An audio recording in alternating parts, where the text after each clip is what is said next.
जय शनिदेव। आइए सुनते हैं शनिवार व्रत कथा। शनिदेव को कर्म का दाता कहा जाता है। शनि कर्मों के हिसाब से व्यक्ति को दंड देते हैं और कहते हैं कि शनिवार के व्रत रखने से शनि दोष में कमी नहीं आती। साथ ही शनिदेव का आशीर्वाद भी मिलता है।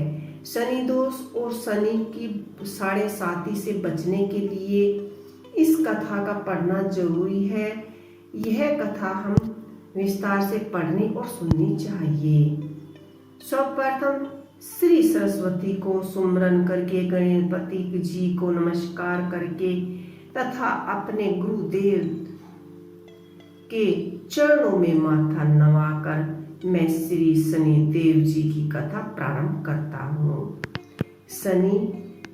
शनि देव जो मनविच्छित कार्य को सफलता बनाने वाले हैं तथा जिन्हें सकल नर नारी और 33 कोटि देवता योगेश्वर मुनेश्वर धाते हैं, वही देव मेरी त्रिकुटियों को क्षमा करे और मुझे अपनी शरण में ले। मेरे मन में अनेक प्रति अग्र प्रेम है। यह बात सविधिवत है कि जो लोग शनि देवता को धाते हैं उनके सकल मनोरथ सफलता हो जाते हैं। जो ऐसे देवों को भूल जाते हैं वह संसार में महान दुख पाते 12 हुए नरकगामी होते हैं और अगले जन्म में पशु की योनि में जाते हैं। जो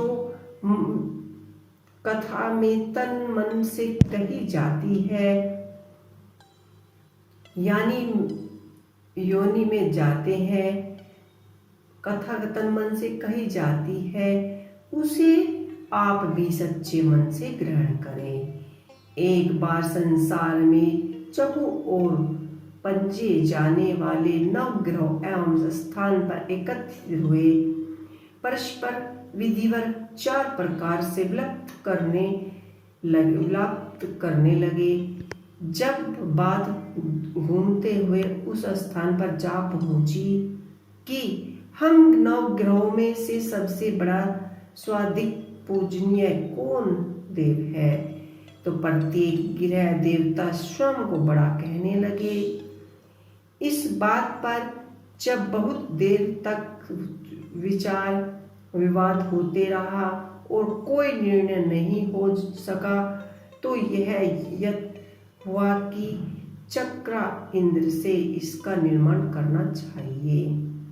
जाकर इंद्र से 9 ग्रहों में शक्तिशाली और बड़ा कौन है, इंद्रदेव से पूछना चाहिए। उन सब की बातों को सुनकर इंद्रदेव भी सोच में पड़ गए, किसे छोटा कहूं किसे बड़ा कहूं, किसकी श्रद्धा के पात्र बने और किसके कोप के भाजन। अंत में सोच समझकर निर्णय न करते हुए वे बोले, अल्प बुद्धि, इस बात का निर्णय करने में मैं असमर्थ हूँ। मुझे तो आप सभी बड़े नजर आते हैं और मैं सभी का आदर सम्मान संभव से करता हूँ। इस पर नवग्रह संतुष्ट नहीं हुए और हठ करने लगे। इसका निर्णय आपको अवश्य ही करना चाहिए। तब देवराज बोले, आप लोग मृत्यु लोक में जाएं, वहां अत्यंत न्यायप्रिय राजा विक्रमादित्य रहते हैं। आप उसके पास जाएं, वह अवश्य ही कोई ना कोई उच्च निर्णय करेंगे। उन सब की बातों को सुनकर इंद्रदेव भी सोच में पड़ गए, किसे छोटा कहूँ किसे बड़ा कहूँ। तो इस तरह से इंद्र से निराश होकर नवग्रह मृत्यु लोक में जाने को तत्पर हो गए। देवराज इंद्र ने जब उन्होंने वहां जाते देखा तो प्रसन्न होकर चैन की सांस ली। इस धर्म संकट से निकलना अनेक उनके लिए सचमुच ही कितना दुर्भर था। पर अपनी चतुराई से अपने ऊपर आए संकट को राजा विक्रमादित्य पर टाल दिया।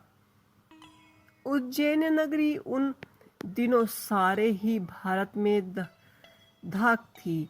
एक तो वहाँ राजा विक्रमादित्य के दरबार में बड़े बड़े ज्ञान विज्ञान लोग का सम्मेलन होता रहता है। दूसरे, उस न्याय प्रिय राजा के न्याय से उज्जैन नगरी का सारा भारत में डंका बजता है। स्वर्ग में जब नवग्रहों का निर्माण न हो पाया तो वह अपने अपने विमान पर आरूढ़ हो मृत्यु लोक में जा पहुँचे।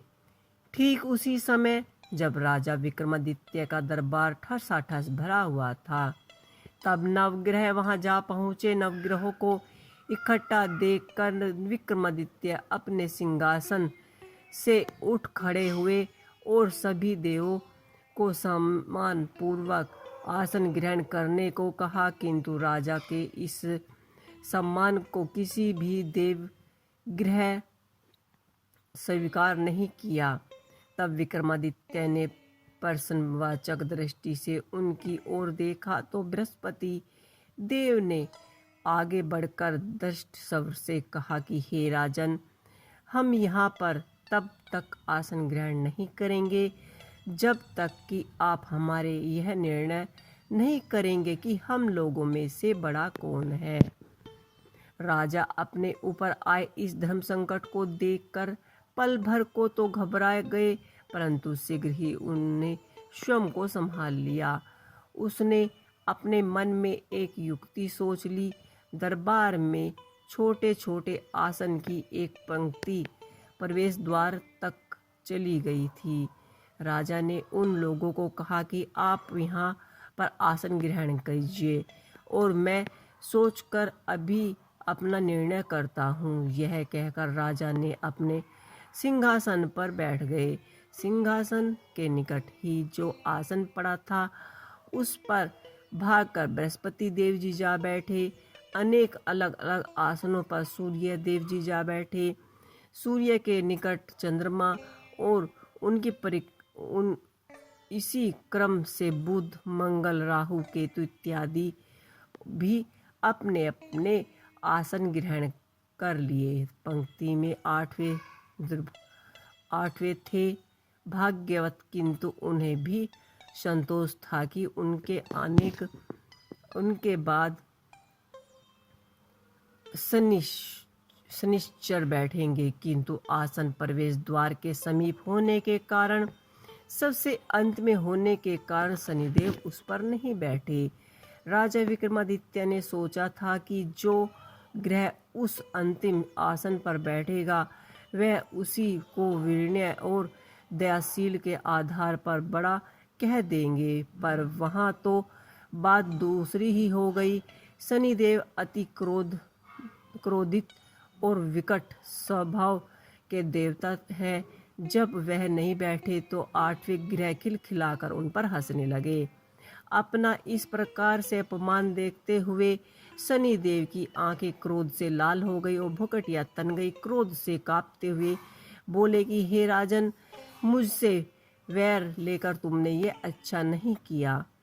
क्या समझ कर तुमने मुझे तले बैठाना चाहा।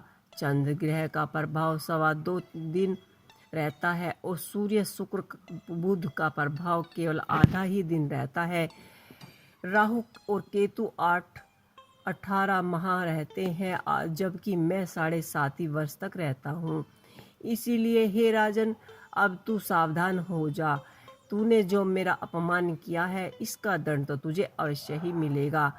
राजा के कुछ दिन तो आराम से बीते, लेकिन शीघ्र ही शनिदेव की कोप दृष्टि फिर से राजा पर 7.5 आ गई। उन्हीं दिनों एक व्यापारी कुछ घोड़े बेचने के लिए उज्जैन नगरी आया हुआ था। सुंदर घोड़े देखकर राजा का मन ललचा गया। राजा ने उन्हें खरीदने का आदेश दिया। घोड़ों में एक घोड़ा भंवर नाम का था। राजा उस पर चढ़कर देखने लगे। कुछ देर तक तो घोड़ा राजा को लेकर घूमता रहा, लेकिन फिर सहसास भाग खड़ा हुआ। राजा को बड़ा अचंभा हुआ। घोड़ा एक भयंकर जंगल में जाकर राजा को पटककर अंतर्धान हो गया। राजा अकेला उस वीरान जंगल में भटकने लगा। संध्या के समय जब उसे प्यास सताने लगी तो वह जोर जोर से चीखने लगा। उधर एक पगडंडी से एक ग्वाला अपने गांव जा रहा था।